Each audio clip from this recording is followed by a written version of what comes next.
We haven't talked that much about these economic cases, but Harlan was a powerful dissenter when the Supreme Court declared the Sherman Antitrust Act unconstitutional. He was the sole dissenter in that. When they claimed the income tax was unconstitutional, Harlan dissented.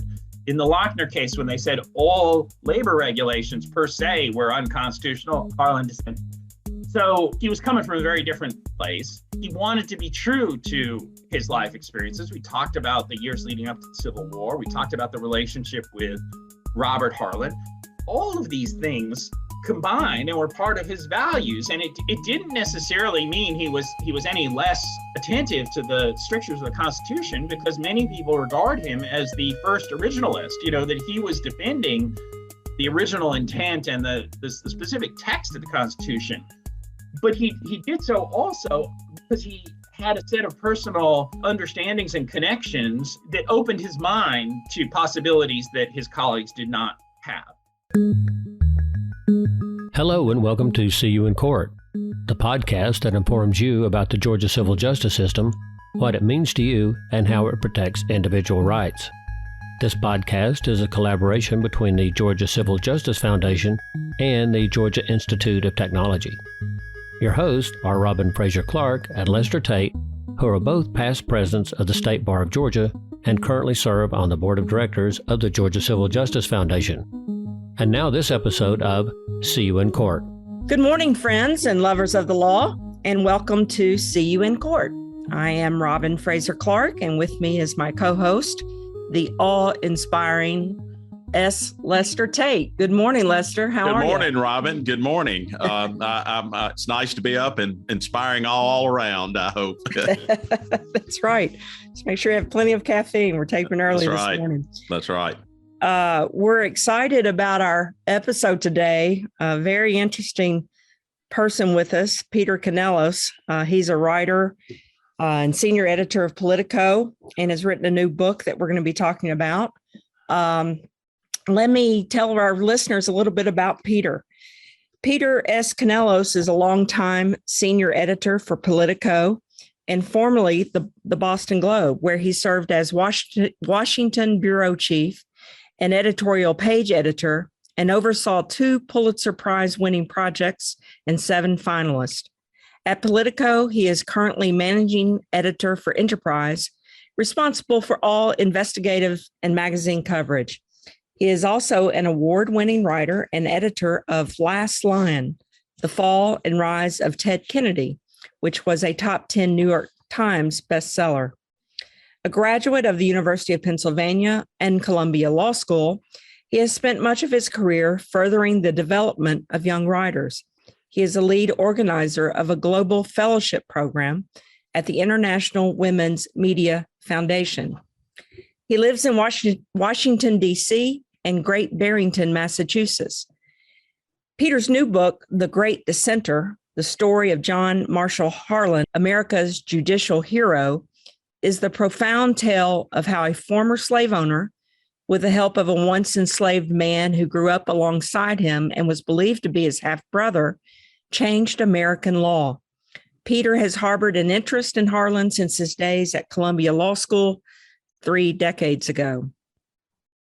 The Great Dissenter captures a huge swath of history from aristocratic pre-Civil War Kentucky to Cincinnati at the height of the Underground Railroad, to the famed horse racing grounds of Europe, to the velvet chambers of the Supreme Court in Washington, D.C. It gives readers a front row seat for some of the greatest legal battles of all time as Americans fight for civil rights and economic justice in the Gilded Age. And it shows how one man's willingness to stand up to his colleagues reverberated for a century until his dissenting views, not those of the court's majority, became the law of the land.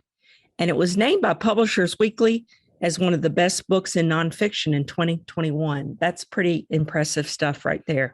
Peter Canellos, welcome to the show.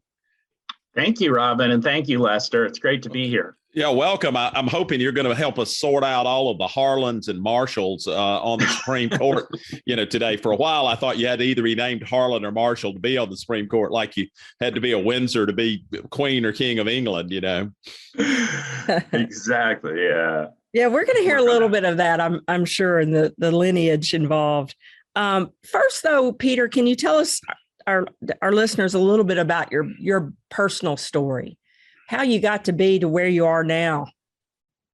Well, I'm somebody who practiced journalism from a very early age, from when I was in high school, and then debated heavily about going to law school because I had an interest in the law, but I sort of felt like I was going to go back into journalism. Ended up going to law school, and now I'm very happy that I did because it kindled an interest in, among other things, John Marshall Harlan, and satisfied my interest in the law.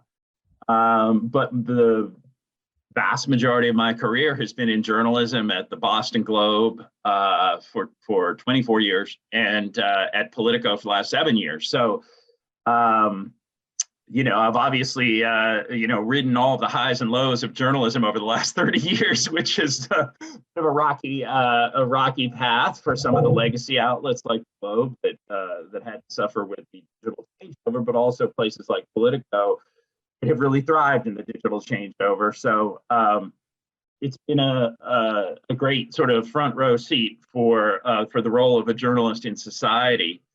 And now I'm very honored and very pleased to be able to write the Harlan book, which I feel like is a really important sort of statement about wisdom in the law and the roots of judicial decision making. And it does, Robin, as you suggested, trace back to me as a law student reading Harlan's dissents in civil rights classes and even spotting a few of his economic dissents, which were just as powerful. And wondering back then, 3 decades ago, how is it that, here was this man that was operating 100 years before I was reading these cases, and the entire legal system and all of his Supreme Court colleagues were on one side, not just in the race cases, but in all these economic cases as well.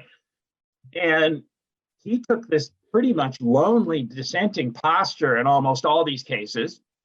And now his views were exactly the state of the law circa 1988. So that hasn't really changed. If anything, we've become more confirmed in the idea that Harlan was right and all of his colleagues were wrong. And that's what makes this both an extraordinary story about the law, this one man who was right when everyone else was wrong, and a real exploration of why he was right and was able to look at things so differently from his colleagues back in the Gilded Age. And only took a little over 100 years for us to reach that point. Yeah, he was 100 years ahead of his time. That's exactly. Were you, at least 100 years ahead of his time. Were you? I'm picturing young Peter Canellos in his early 20s, sitting in Columbia Law School in New York, reading Plessy versus Ferguson. Is that when you got the idea, hey, one day I'm going to write a book about Justice Harlan? Because I did not have that same thought process at Emory Law School.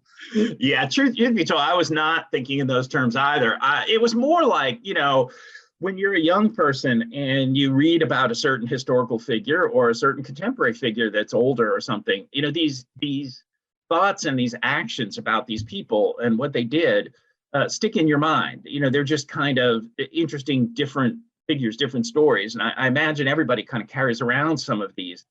So I was just intrigued by Harlan. And then in 2005, I was the Washington bureau chief for the Boston Globe and overseeing our coverage of the Alito and Roberts nomination for the Supreme Court. And in the course of editing a story, I went to an old-fashioned print legal encyclopedia that we had in the office there and happened to be checking some facts and read the entry on Harlan. And it just had one sentence in it towards the end, and it said he was thought to be the half-brother of Robert Harlan, the leading Black politician in Ohio. And it was then that I thought, all these years I've been wondering, why was Harlan so different than all these colleagues? And this isn't the whole answer, but it's obviously suggestive of this very interesting backstory to John Harlan's life and jurisprudence.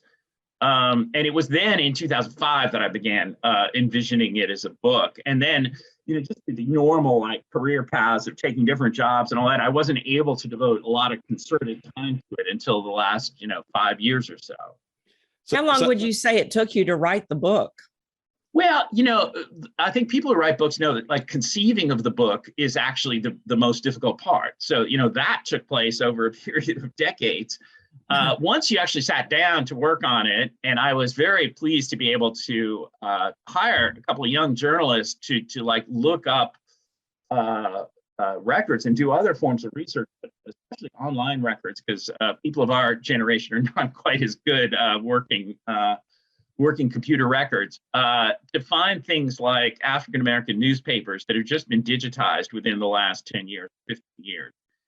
And those records showed two important things. One is, the centrality of Robert Harlan to political discussions in the African-American community, but also the extent to which John Harlan's dissents were a regular topic of conversation among Black leaders during that time, and how when these many race cases, it's many more than just Plessy, came down the pike, there were, very high-minded discussions about Harlan's legal ideas, John Harlan's legal ideas, in those publications, which were very sophisticated publications at that time. And so you can begin to see two things: both the influence of Robert Harlan within the Black community and as a bridge between the Black community and the white community. And you can also see John Harlan's influence in all those, young Black lawyers sort of emerging over time, culminating in the middle 20th century civil rights movement, led by Thurgood Marshall. So it was a fresh exploration of Harlan's role in society and his influence, and Robert Harlan's influence. So Peter, I want to ask you. I mean, I'm sort of the great dissenter of this podcast. Robin sends me an outline, and I never sing off the same page of the hymnal.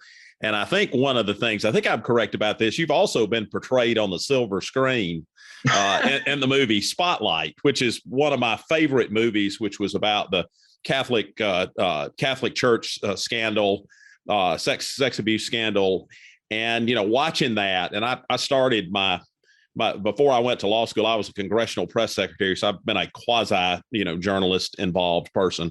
But I could sense, watching that movie, everybody knows this is a big story. Everybody knows, once we get this story out, and there's that great scene where it finally hits the front page of the newspaper, and I wonder if you compare that sort of to Justice Harlan here. Did he know the words he was writing were going to have an effect? Was he self-aware, do you think, enough to say that one day these views might carry the day? Or did he just sort of think, I'm just expressing my view and doing the right thing here? No, I think that he felt like he was articulating a different standard of jurisprudence, particularly in the race cases. When he was on the court, many of the matters that related to the post-Civil War amendments, the 13th, 14th, and 15th amendments, were sort of matters of first impression. And you would have the court's majority have sort of one interpretation that was very much influenced by two things. It was influenced by a desire to repair wounds with the South and try to reunify the country in the eyes of the court's majority among whites in the South and North. And also the tremendous economic boom in the North that really transformed the economy. I mean, it was transforming because of railroads even before the Civil War, but it absolutely boomed after the Civil War. And that created this tremendous concentration of great wealth and influence and power in the leaders of these trusts, primarily in the North. And so Harlan, who was the only quasi-Southerner on the court, was able to look at things through a very different set of eyes. And I think that he felt not only was he providing a different perspective in terms of geography and where he was coming from in terms of the economy and race, but also in terms of what those post-Civil War amendments meant. This was a time when the framers of those amendments were still alive. people knew that when you passed an amendment that said equal protection of the law, that does not mean separate but equal. It means equal. And Harlan was very confident in those views, and he maintained that confidence. He first became a real dissenter and broke with his colleagues in 1883, and he lived until 1911. And right up to his death, he believed that he was right and he was going to be vindicated. He gave a series of lectures at what is now George Washington University Law School, and at one point was sort of musing about the financial sacrifices that people made in those days in public service. If you go back and look at the salaries for the Supreme Court, they were not low. They translate to like $250,000 in today's dollars. But they had this tremendous social responsibility where, literally you had to have an open house for hundreds of people every week. Socially in Washington, there were these tremendous social expenses and demands. Plus, Harlan had a large family that he had to support, many extended relatives too. So he was always financially burdened in a way that his colleagues, who were all wealthy corporate attorneys from the North, were not. And so he was musing before the law school class about the cost of public service. And he said, the reason we do this is the desire of every man to live after he dies. So I think Harlan was thinking during all those years, I am writing for posterity here. There will be people in the future who will go back and look at what I wrote.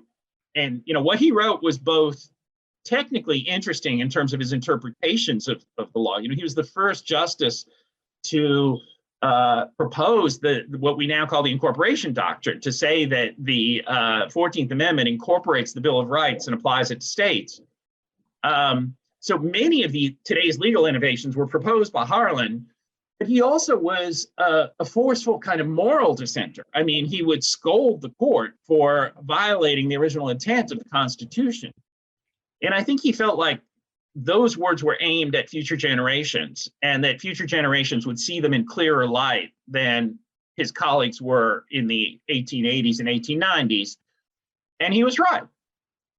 So you called him I think a quasi-Southerner, and he was from Kentucky, who has produced many, many great things. My beloved co-host Robin Brazier Clark is produced by Kentucky. Bourbon is produced by Kentucky. But, as a deep South Southerner from Georgia, I look back and I see a lot more moderation from this era coming out of Kentucky than I do others. People like Henry Clay. How much do you think his upbringing in Kentucky contributed to his ultimate views? And, particularly, do you think, what was different about Kentucky from other places that other justices grew up that sort of led him there? Yeah, I think you're exactly right, Lester, that he was very shaped by being a young politician in one of the leading families of Kentucky in the years leading up to the Civil War. And he was, his father was a very prominent attorney for that era in Kentucky, but Kentucky was largely wilderness in that era. But his father was had the leading private law library in Kentucky. And his father was a close supporter and Confederate of Henry Clay's. And that strata of Kentuckian during that era was terrified of the looming Civil War. They were looking to their South and seeing everybody talking about states' rights and secession. They were looking to the North and seeing everybody demanding abolition. And they knew that their state was divided between slaveholding sympathies and free state sympathies. And their state was also geographically directly between the South and the North. So they envisioned Kentucky being destroyed in two ways, physically as the battleground, but also in terms of its civic fabric being torn apart. So John Harlan grew up in this ultra patriotic family. He was named after the great Chief Justice John Marshall, and he was named after John Marshall for a reason, because his father and Henry Clay, sensing this looming crisis in the country, believed that the law would provide a way out that politics would not. And it was John Marshall, the Chief Justice, who asserted judicial supremacy and the supremacy of the law over politics. So John Harlan grew up as a true believer in the Declaration of Independence and the Constitution and the words of the founding fathers. And he grew up in an era when all of the rest of the world was ruled by monarchies and totalitarian governments, and really believed that American democracy was the great hope for mankind. And yet they saw the racial issue, the slavery issue, completely destroying this country. And, Henry Clay enacted compromise after compromise. They were working on things like colonization, on compensating slave owners, on geographical separation between slave and free states. And it was succeeding only to the extent of sort of kicking the can down the road. And then the Supreme Court in the Dred Scott decision goes way beyond the necessary facts to settle the Dred Scott dispute and declares African Americans, including free African Americans, all those folks in Cincinnati, like Robert Harlan, who had freed themselves, had no rights under the Constitution. And I think it was then that John Harlan believed that all those compromises would fail and that war would come. And he sided with the Union and played a heroic role in keeping Kentucky in the Union. But I think he felt like the Supreme Court let down the country. And that's why in later years, he would always reference the Dred Scott decision in his dissents. Plessy v. Ferguson was a very obscure case when it was first settled. It's only Harlan in the end saying someday this will be as infamous as Dred Scott, which would have been laughable at that time. It wasn't even front page news in New Orleans, where the case was based. And now he was right. It is as infamous as Dred Scott. And he had this sense that the Supreme Court was letting down the country in Dred Scott, that race and inequality was the sort of original sin of slavery that almost doomed the American experiment. And so in later years, when he confronts things like the insular cases in the first decade of the 20th century, when the United States is sovereign over the Philippines, Hawaii, Puerto Rico, and Cuba, he is the only justice saying definitively the Constitution has to follow the flag. And he writes, you cannot have in this country two systems of government, one where the Constitution is the sovereign over the mainland United States, and then all these limited systems cobbled together by Congress that are running all these people in these other countries and other places that are no less the United States than the continental United States. And that was in him saying, look, if we allow inequality under the law to fester again through American colonization, we're setting up the same conditions that led to the Civil War.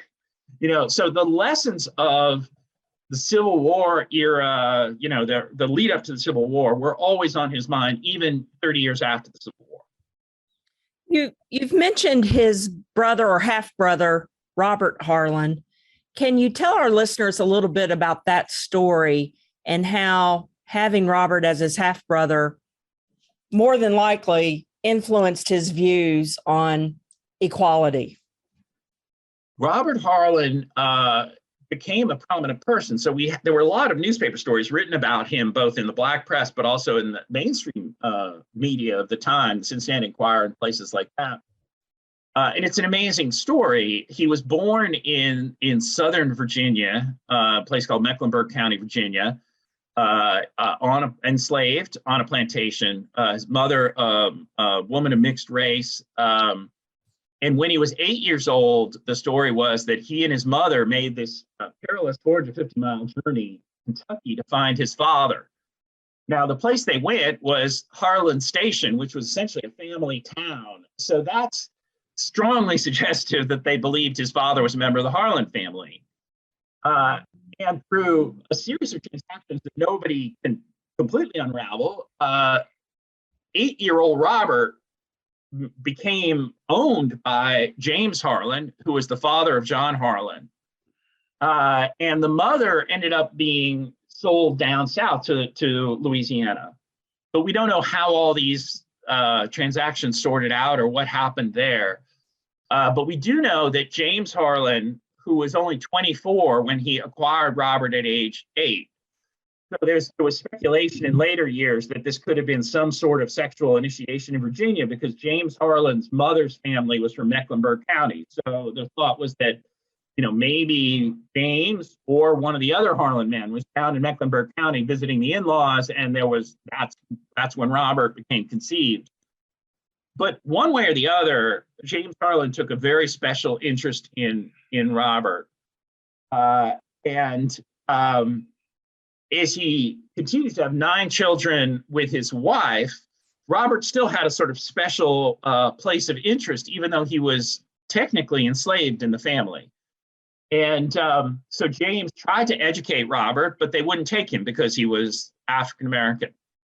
And in a way, that gave Robert this sort of rough education where he had to learn where to find opportunities where a person who was not only African American, but was enslaved at that time, could find some opportunities to do things. And the Kentucky horse racing industry was one. And he was able to develop this expertise in horse racing that would carry him through his life. He was heralded for being able to size up a horse on sight. And he in later years became a trainer and owner himself. Then he started a series of businesses. He ran a grocery store, he ran a barber shop, he was very entrepreneurial. But in 1849, when he was in his early 30s, he heard about the gold rush and was one of the first people to make this sort of other perilous journey to San Francisco, where he sold supplies in a crazy inflationary manner and may also have prospected for gold, but came back with the equivalent of $5 or $6 million in today's dollars in gold, which went a lot further even than today's money would go. He relocated to Cincinnati, which was then the terminus of the Underground Railroad, and invested in Black-owned businesses, everything from grocery stores to hotels. The hotel where they literally hid runaway slaves that he was the owner of. He also invested in a photo studio that led to pioneering work by Black photographers in Cincinnati that still is recognized today. And then he conceived as a sort of showman that with his wealth, he would buy horses, go to England, because he was very interested in travel and had, from 1851, had sort of toured Europe. So he took horses to Europe to stage a series of races of transatlantic competition, like comparing Kentucky horses to Newmarket horses in England, and got a tremendous amount of attention.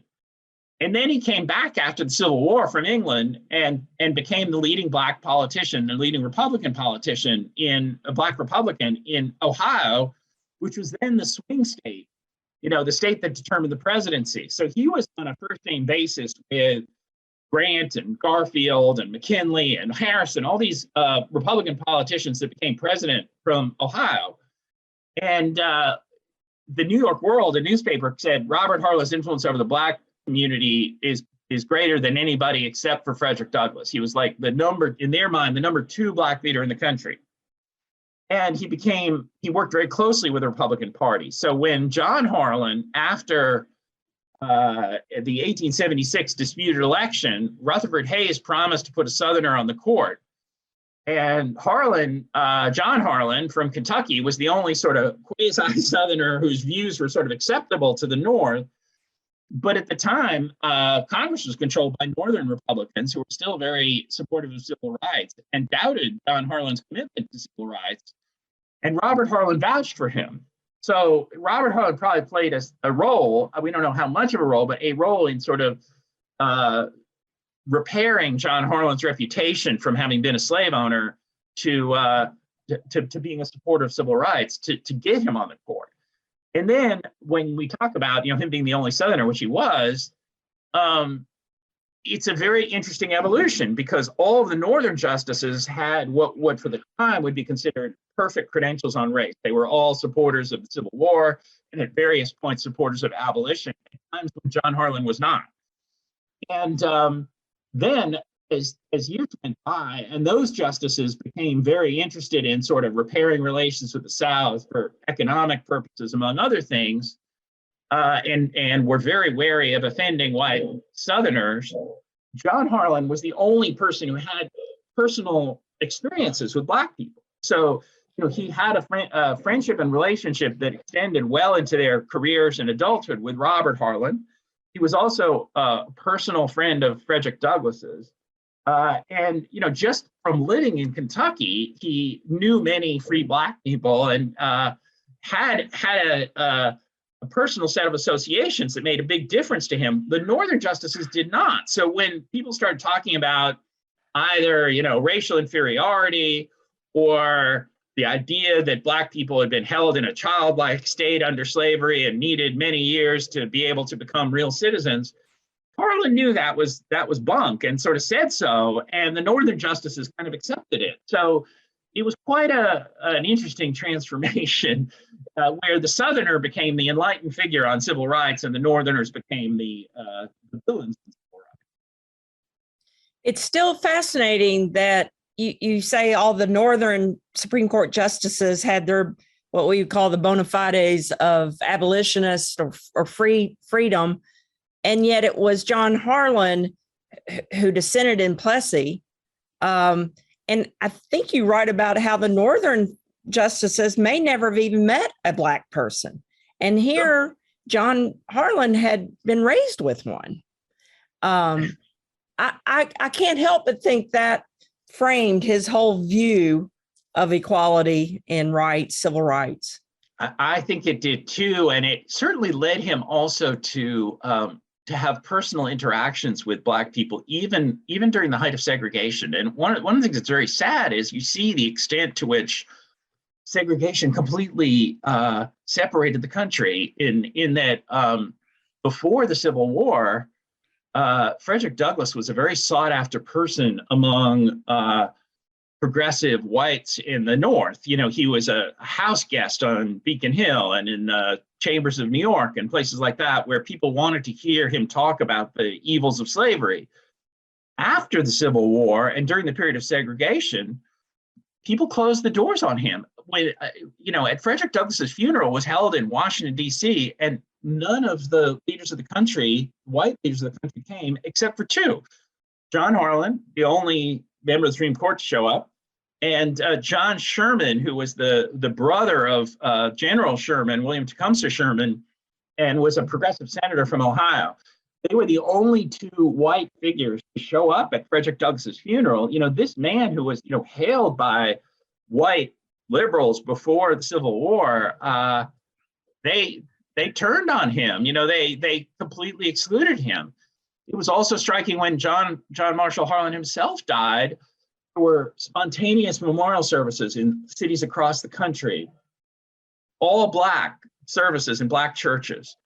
There was even a very big one in Washington. There were three smaller ones, and then there was a big memorial service 2 weeks after he died with 1,000 people at Washington's AME, Metropolitan AME Church. And no white person attended. It was all Black people. So it showed just how separate these two worlds were. But in those last decades, in the 1890s and the first decade of the 20th century, John Harlan would speak at Metropolitan AME. He talked to a group of Black lawyers. When he journeyed back to Kentucky in his 70s to sort of make his last sentimental visit to Transylvania Law School, where he'd gone, and Centre College, where he had been a student, he insisted on meeting with Black lawyers, even though it sort of ruffled his hosts at that time. So he was very understanding of Black aspirations, and the Black community deeply respected and valued that and honored him when he died and respected him during his life. I read that at some of these Black funerals for Justice Harlan, they read his dissent in Plessy, which is pretty astounding to me that they would do that. You think sometimes people reading the Constitution on the steps of the Capitol or something like that, but here they read his dissent and it wasn't his funeral. It was memorials, I guess, that they spontaneously had for him. He meant so much to the Black community. And I think there are two things we could take away from that. One is, put yourself in the position of being a young African-American and at that service, listening to those words. I think it gave people hope in the Black community that someday some white people would be able to see the law through their eyes. And the fact that one white person did rather than none, it broke that idea that there was this endless conspiracy among whites to hold blacks down. When Harlan dissented in the civil rights cases of 1883, which is a very high profile case, when he dissented in Plessy, when he dissented in the Berea College case, he was the sole dissenter in all these cases that took away African-American rights. He would receive letters, and Black people would write in Black newspapers about his unbelievable courage. Clearly Black people thought that he was literally putting his life on the line to sort of break with the conspiracy among other white people. That was not really the case. I mean, I think Harlan still enjoyed good relations with his white colleagues because he was such an outlier that they didn't feel threatened by him. But in the Black community, what it revealed is that they really thought that, there was a monolithic conspiracy among whites to hold them down. And here was this one powerful white man who stood up.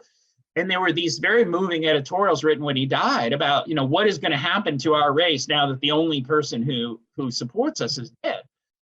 But I think that the fact that there were these dissenting opinions gave the next generation of Black leaders the confidence to try to take on segregation, the belief that, one by one, more Harlans would emerge to support civil rights.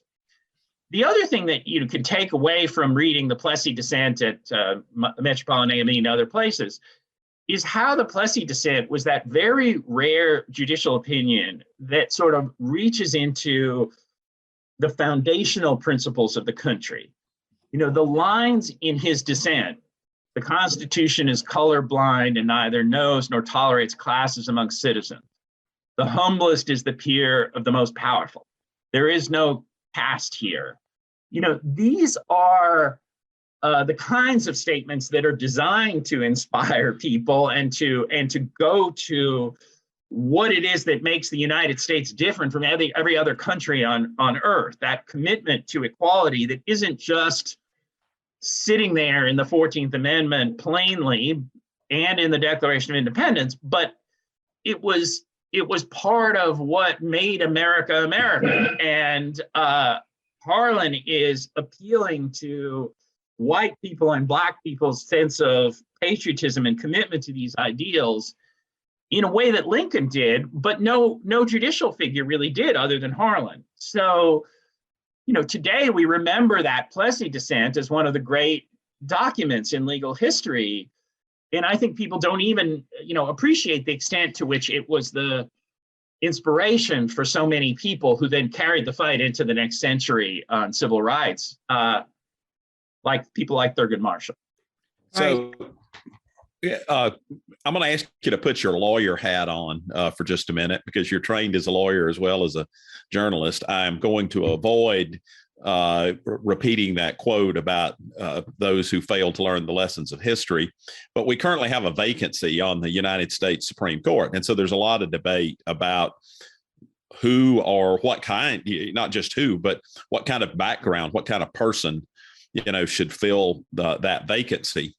Sort of to my amazement, one of the folks being considered is Michelle Childs, who went to my law school, which I didn't go to Columbia. I went to law school in Columbia, South Carolina.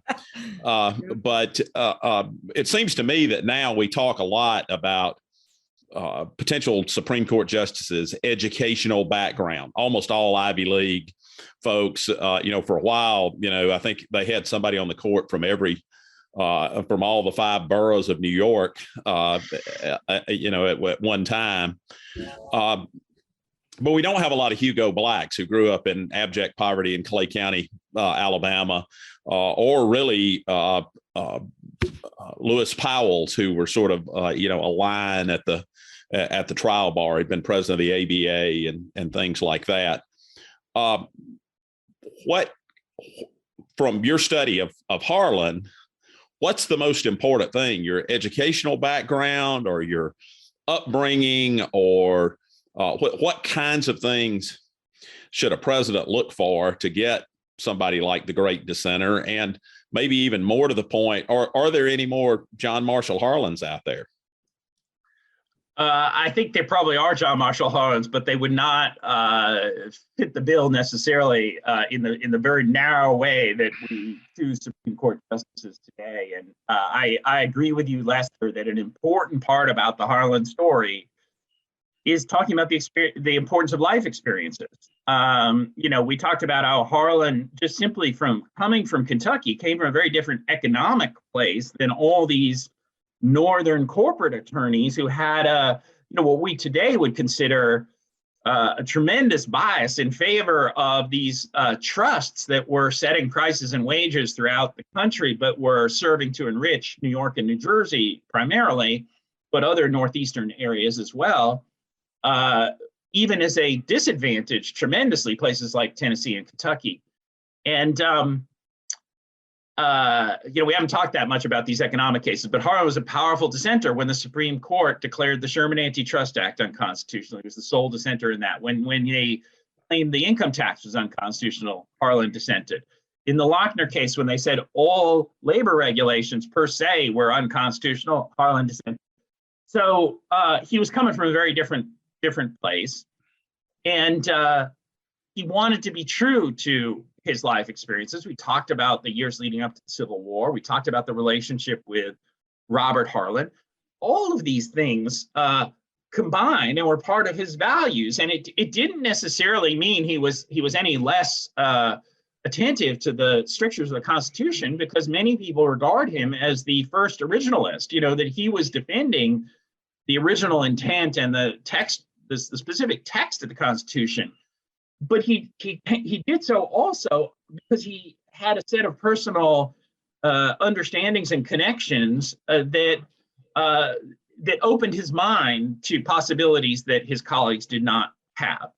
I think it's also unfortunate we don't have politicians on the Supreme Court anymore, and that's largely because of the abortion issue. If you're a politician running for anything, you have to take a position on abortion, and it's almost per se assumed to be impossible to confirm people if they took a straight position on abortion.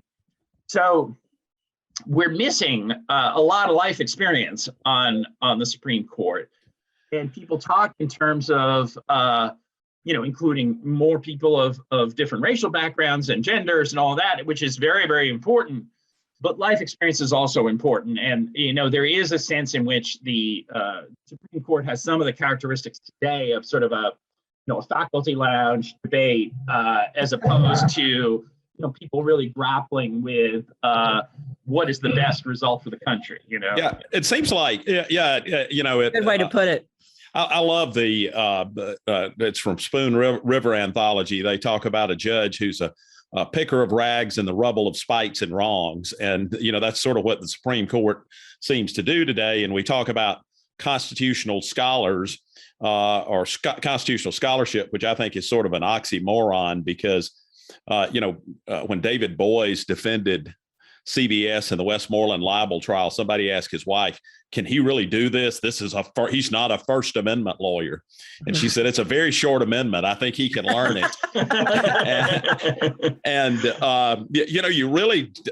You really don't have to be that smart to read the U.S. Constitution and sort of know what it means, but you do have to have a lot of life experience to know what it means to people in everyday walks of life as applied. And it seems to me that that Harlan just sort of makes an outstanding case for that premise. Well, you could also say the Harlan and Holmes comparison kind of comes into play because in Harlan's era, this sort of Harvard and Yale position was very represented by Holmes, who called Harlan the last of the tobacco spitting judges. Now, I think there was some certain amount of wit in that Harlan actually chewed tobacco, but I think that it was received by some people as a little condescension, like he's the hick from Kentucky and I'm the scholarly guy from Beacon Hill. But if you look at the actual results of their jurisprudence and where they stood on these various cases, Harlan had a firmer sense of justice. I think even the people who deeply admire Justice Holmes and see him as a brilliant figure in the law and a crafter of judicial doctrines, and a truly outstanding and extraordinary figure, would agree that Holmes would sometimes allow his intellectual desire to kind of create a consistent doctrine to blind him to real injustices and things like the case involving eugenics. In some of the race cases, like the Berea College case, Harlan was the sole dissenter and Holmes was with the majority. And that was a case that outlawed interracial education. So there are a number of instances where Holmes's judgment went astray because of his intellectualism and because of his fanciful notions, while Harlan was sort of had that politician's grounding in sort of, well, what are we really talking about here? And that sense of perspective that comes from, being out in the country, so to speak. And I think that attests to the importance of life experience. And that is a big lesson from the work that I've done and from the book that I've written, that, life experience counts a lot. I think you've made a serious error here, though, Peter, because, as eloquent as the Great Dissenter is for a title, the last tobacco spitting judge would have been just a marvelous title for your book, at least for this country lawyer. I agree. And, as you guys have pointed out, this is a dynamic story. It's a family story. It's about Robert and John Harlan. And you look at Robert Harlan's life, which, we've only touched on a little bit. And, his life was a perfect illustration of the opportunities that were created for Black people when their rights were protected in the first, 12 or 15 years after the Civil War. And then how segregation, tore apart his family. No, it didn't tear them apart because they continued to be, educated professionals, but it took away any economic opportunity from them and reduced their prospects so seriously. And, so this is a dynamic story. This is a multi-generational family story about like how human life and the law interacts and stuff. And I chafe a little when people see, the Great Dissenter and the picture of Harlan looking like a Victorian gentleman on there. And I think they imagine it's the kind of biography where you go through the great man's diary and, talk about what he does year by year. And this is actually a rollicking tale of how human beings can help to shape the law, not just in their lifetime, but beyond their lifetime, and how these personal experiences interact with official, business before the Supreme Court. And you're right. I kind of wish that we could do something to get people to see that aspect of the story. I know you also did a biography of Senator Kennedy, who was in the Senate when I worked in the Senate and the House of Representatives. You talk about Harlan's collegiality with other folks, and I remember that Kennedy certainly had that. Even was great friends with Jerry Falwell, for a time. But it was the Harlan family, sort of the Kennedys of Kentucky, when he was growing up. He was born into this political family. Is there sort of that to the manor born type upbringing of his that you see any similarities with? Well, there are some similarities. I think that they certainly had a kind of aristocratic, in the best sense, viewpoint before the Civil War. I think that the Clays, the Crittendens, the Breckinridges, the Harlans of Kentucky saw themselves as aristocrats like the great families of Virginia were. Kentucky was sort of carved out of Virginia. And they didn't have the money the Virginians had because they didn't have these giant plantations and they weren't, shipping tobacco overseas. But they had racehorsing, the sport of kings. The sport of kings. No, they weren't. I mean, yeah, they were bringing the American version of the sport of kings. But they weren't making as much money as the British had horse racing. But they did think in terms of, they were very proud that Kentucky was very progressive before the Civil War. They were like number one in education. They were the most enlightened state in what was known as the West during that time. And they really cared about, civic investment and the fate of their state from that sort of aristocratic point of view. And I think that, Joe Kennedy, the father of Ted Kennedy and John Kennedy and others, interesting in a different way as an immigrant, at a time when many of the Irish in Boston were following Mayor Curley into this sort of position of opposition. Joe Kennedy kind of embraced the founding principles of the United States. He sent his kids to Harvard at a time when Harvard was associated with only white Protestants, and that, Irish kids were supposed to go to Boston College. Is a way of sort of fusing, sort of adopting the American story as part of the immigrant story and part of the Irish story. And so I think the Kennedys had a little of that same aristocratic attitude and optimism that the Harlans had. The Harlans, for all that John Marshall Harlan's grandson went on the court, and there's a suggestion they were this great American family, he really stood out, and Robert stood out among the other Harlans because they had the travails of many average large families, as frankly the Kennedys did too. I mean, they had a lot of relatives who were alcoholic, relatives who died tragically, relatives who, got enmeshed in legal disputes and scandals and things. So, they had an aristocratic attitude, but none of these families really bear close scrutiny in terms of having a monopoly on wisdom. They don't hold up. They both had Johns and Roberts, though. You mentioned that some people call Justice Harlan the first originalist. Would you also call him a strict constructionist? That's kind of the hot lingo for judges, certainly in Georgia, appellate judges in Georgia, and I'm sure appellate judges in other conservative states, that they've got to be strict constructionists. But it seems to me you could make the argument Harlan was, because he simply read the 14th Amendment. He did. I mean, it should be noted that in cases like Lochner and others, if you read his dissent in Lochner, he's again very close to where the law is today, in that he was a supporter of unenumerated rights. So the people who will say, he was a strict constructionist, he was a believer in original intent, that is true. But he also believed that there was a zone of privacy among individuals, and he wrote and he believed that. Now, he believed that there would also be a lot of latitude for state legislatures to legislate to solve national issues and national problems. So he was not in the place where some of his colleagues were saying that, the Constitution bars legislatures from passing labor laws and things like that.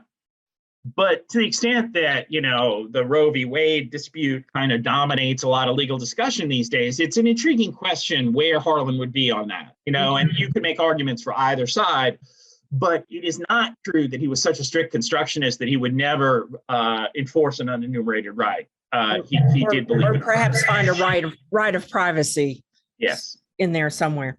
One episode in his life as a Supreme Court justice I'd like for you to touch upon was the Ed Johnson trial. The first time there was ever a trial, I guess the only time maybe there was a trial in the United States Supreme Court. Fascinating stuff. Can you share with us a little bit about that? This is a great moment in Supreme Court history that people don't really talk about and haven't really comprehended until very recently, because it's not a normal Supreme Court case. It's not something that has a legal precedent associated with it. What happened was, because there was no expansive FBI or federal court system and things like that during the era after the Civil War, the Supreme Court sort of held back from enforcing, basic sort of procedural and substantive rights when state courts violated those rights. And there was the tremendous reluctance on the part of justices to overrule state opinions because they feared it would inflame anger in the South particularly. Now, Harlan was overseeing the circuit that included Kentucky and Tennessee, and there was a terrible lynching in Chattanooga. And it was a case where, or I should say, it started off, it started off as a rape case where a black man on very flimsy evidence was convicted of raping a white woman when she didn't even make a definitive identification of him. And so a Black lawyer brought that case up to Washington, and Harlan was in his position overseeing the circuit. And he found that, basic legal procedures are violated, including, having a juror, start screaming at the defendant in the middle of the trial, and the juror was not excused, and things like that. So Harlan, all he did was grant review by the Supreme Court and order a stay of execution. But it so inflamed people in Chattanooga that Chattanooga state officials, led by a sheriff who was a Confederate war veteran, left the jail unguarded and allowed a mob to take the prisoner and lynch him before hundreds of people in Chattanooga. It was this huge case. And Harlan was so outraged, and the mob was chanting Harlan's name. And somebody put a sign on the body saying, "Judge Harlan, here's your N-word now." It was such an outrage that Harlan was able to persuade the court, including Chief Justice Fuller, including Holmes, to say that something had to be done with this flagrant violation of Supreme Court jurisprudence. So they agreed to try the leaders of the mob and the local officials, the sheriff, as a trial court to sit and have federal prosecutors bring a case against them. The Attorney General bring a case against them for contempt of the Supreme Court, and that they were convicted and they were punished. But what the case really did was two very important things. One is many African American scholars have said this is the first time that Black people saw the Supreme Court acting aggressively on their behalf, and it was Harlan alone in ordering a review of the case. But then later, also the rest of the Supreme Court coming together to try to punish the contempt of court. But then it also established facts so that many years later, 100 years later, when Chattanooga confronts this terrible chapter in its history, they know that it wasn't just, Ku Klux Klan members with sheets over their heads. It was, newspaper editorials firing people up. It was the local judge promising swift action and all but promising conviction. It was sheriff leading the jail unguarded. It sort of was, and ministers were preaching against the Supreme Court in the pulpit. So there were all these facts that implicated, not just the riffraff in Chattanooga, but the leaders of Chattanooga. And it's actually had a healing effect today in Chattanooga. Last September, they unveiled a memorial to Ed Johnson, the victim of this case. And there was a real, recounting of what had happened to him. And you saw Black people and white people in Chattanooga, and also many immigrants who are from Asian countries and things like that, sort of buying into it, coming together to talk about, the wrong that was done to Ed Johnson, and to make the memorial a permanent part of Chattanooga's civic life. And that's only because Harlan had ordered the review, and because Harlan persuaded his colleagues to take this case and punish the wrongdoers. And it was a very notable moment in Supreme Court history that really has not been fully appreciated by people who study the Supreme Court. No, I'm so glad you told that story. It's fascinating. And I'll say this, that Ed Johnson was represented by an African-American lawyer from Georgia, Styles Hutchins, the first African-American lawyer admitted to the State Bar of Georgia in 1878. I know that because I spoke at the Georgia Supreme Court's 175th anniversary a couple of months ago, and I had to include Styles Hutchins, and his picture is in our judicial building, which I like. But I just recently read about the Ed Johnson Memorial in Chattanooga, and it's fascinating. And I think we need to keep telling those stories so that generation after generation is aware of them. So I'm glad you have. I think it's very, very important. Yeah, Styles Hutchins gets his due in the memorial, and as does Harlan as well. Yes. Yeah, and I haven't been there, but next time I go to Chattanooga, I'm gonna go see that memorial. I think I want to see that. Well, Peter, it's just been a wonderful conversation with you about your book. I'm so excited about it, and I hope our listeners will get it, which I assume they can get on Amazon or wherever they buy their books. Acapella is our local bookseller. They probably have it at Acapella Books.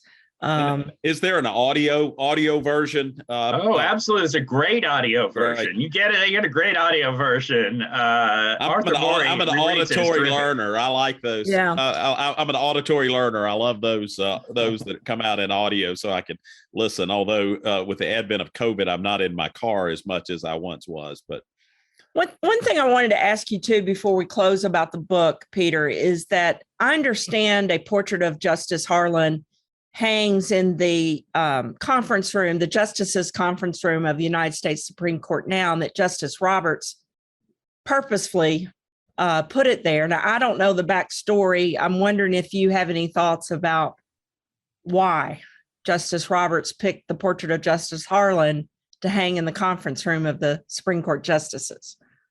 Well, the Supreme Court is notoriously closed-mouthed about things, and the Chief Justice is not going to, be too expansive in his explanation. So, we were able to confirm that yes, he did hang the portrait there. I also know that he told members of the Harlan family when they visited the court that he did so out of his great respect for the first Justice Harlan. But I'll tell you, Justice Harlan is a unique figure in American law because he's equally respected by conservatives and liberals. Justice Gorsuch is a huge Harlan admirer and has Harlan's portrait on the walls of his chambers. My book has been strongly embraced by, George Will and Mitch McConnell and the Federalist Society. Many, many conservatives embrace it, but also many, many liberals embrace it. We were talking about Judge Collier in Tennessee and many, many other liberal justices in law schools and places like that. So, in fact, one anecdote, Josh Blackman, who some of you may know from Texas, a Texas law professor, wanted to put together a nonpartisan think tank at the university where he works and wanted to name it after a great figure in the law. And they went through, dozens of names that one side or the other considered inappropriate. And the only two names they came up with that were totally acceptable to left and right were Harlan and Robert Jackson, because he was the prosecutor at the Nuremberg trials. But Harlan is really the only one who, on the basis of his jurisprudence alone, attracts equal admiration. And that's a pretty extraordinary thing in today's very divided legal world. And I can only imagine that Chief Justice Roberts wanted to remind the justices as they may sit in that conference room and make decisions that, there's the posterity is watching, that the judgment of history is upon them. And Harlan certainly recognized that and wrote with that in mind. And I think that's probably what Chief Justice Roberts wanted the court to be thinking about. Pretty cool. Peter, we ask every guest at the close of the hour what your definition of justice is, or your notion, or how you would define it. So how do you define justice? I think it's the pursuit of a fair result. And I think that Justice Harlan would say that there are many paths, often agonizing paths, that can lead to that result of justice. But he believed that, like Martin Luther King, the presence of justice is what safeguards our society. He had been part of a commission that went down to New Orleans in 1877 when there was such a division over a gubernatorial election that Civil War was almost about to start again. And one of the issues was having federal troops sitting there occupying New Orleans. And he came to believe out of that you couldn't keep troops in the South forever to enforce the Constitution, but that had to be the job of the courts, and it had to be the job of lawyers. And it's more than just judges, it's the entire society and their commitment to the ideals of the Constitution. So he would say that we're constantly pursuing a fair result, and it's not a perfect process. Dissent, as his own case shows, plays a significant role in this. Mm-hmm. And yet, if you hold fast to those constitutional values, you're on the right path. Wonderful. Thank you, Peter. It's been a delight talking with you.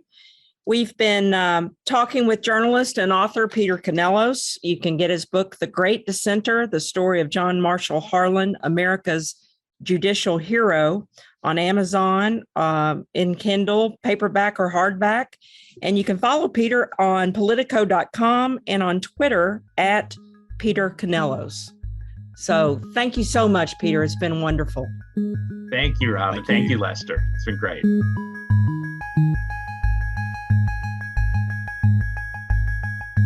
Well, that was a great podcast today, Robin. And as you know, we always end our podcast with a little segment where we talk about things that are going on in the courts and in the news. What do you have for us today? Yeah, today I picked a story out of Michigan, and it was really because of our wonderful discussion with Judge Ann Barnes on our last episode about her fidelity to the rule of law, and that her overarching job is to get it right, to get the case right under the law. And this story from Michigan, here's the headline: Appeals Court says judge may be in the wrong line of work and vacates a sentence for a second time. So there's a Michigan trial judge who refused to take the advice or mandates of the Michigan Court of Appeals and kept sentencing incorrectly under the law. And it was a particular defendant who had been found guilty of stabbing her boyfriend on Valentine's Day in 2015. But the jury convicted her of second-degree murder, not first-degree premeditated murder. But that didn't matter to this judge, this trial judge. He didn't like it. I don't think he liked her. He didn't like that, what she had done. And so instead of sentencing her within the range of sentencing for second-degree murder, he sentenced her to first-degree murder and gave her the first time a sentence of 35 to 70 years in prison. It goes up on appeal, and the Michigan Court of Appeals says, wait a minute, she wasn't found guilty of premeditated murder. You got to go back and resentence her. So he does, and the second time this judge sentences her to 30 to 70 years, knocking off 5 whole years. Again, incorrectly, because the guidelines for second-degree murder are between 12 and 20 years. So the second time he sentences her to 30 to 70. Kind of like Clarence Henderson going up to the Supreme Court 3 times. Yep. Here it is. This case going up to the Michigan Court of Appeals 3 times. And finally, they just said enough. Michigan Court of Appeals said, no, wrong. She's going to be sent, that you cannot use your thoughts about what she did or that she was not found guilty of first-degree premeditated murder. You have to sentence her within our state guidelines. And because you refuse to do that, we're going to have a different trial judge sentence her. And so they remanded it to a different trial court for a different trial judge to sentence her correctly. And the Michigan Court of Appeals, in an order, I can't imagine if you're a trial judge and this is the order you get back, but it says, quote, if a trial judge is unable to follow the law as determined by a higher appellate court, the trial judge is in the wrong line of work. I love it. Yeah. It reminds me, a now deceased Superior Court judge from my neck of the woods used to say, and I never heard it. It was reported to me secondhand. Said, I'm more powerful than the governor. I could take a man's house away from him. I can send him to the electric chair. It was, I could do all of these things, and it just takes me. And so every now and then you do run up on judges that have that attitude, and it sounds like that the Michigan Supreme Court or Court of Appeals put him in his place. Yeah. Well, mine today comes from the New York Times, and it's a February 9th, 2022 article. I sort of alluded to it a little bit earlier when we were talking with Peter about Justice Harlan, but it's entitled, "A Product of Public Universities, Michelle Childs Would Be an Unconventional Pick." Mm-hmm. Goes on to say the judge is seen as a long shot for the Supreme Court, but supporters say her bipartisan backing and the appeal of her humble ascent should not be overlooked. It goes on to talk about the fact that she is a 55-year-old judge who has served on the federal bench since 2010, is seen in elite circles as a long shot compared with other Black female candidates whose high-profile connections and Ivy League pedigree fit the mold of a traditional Supreme Court appointee. But Judge Child's powerful champions in Congress, particularly Representative James E. Clyburn, the South Carolina Democrat, who's widely credited with saving Mr. Biden's presidential candidacy, and the broad appeal of her humble ascent could make her a formidable contender. I picked this because we were talking about Justice Harlan, today. We also talked about, there was some mention of Robert H. Jackson, who wrote a brilliant ode to a country lawyer because he was, in fact, a country lawyer. We talked about Justice Hugo Black, who went to school in Alabama, not in Cambridge. And so all of those were great justices. And so when this article says that, compared with others whose high profile and Ivy League pedigrees fit the mold of a traditional Supreme Court appointee, I think it's important to understand that that's a recent, if you look at the history of the Supreme Court, that's a recent event that it has been so populated solely with people with Ivy League degrees and pedigrees with connections. And we've had a lot of great justices like the one we talked about today. I am certainly not critical of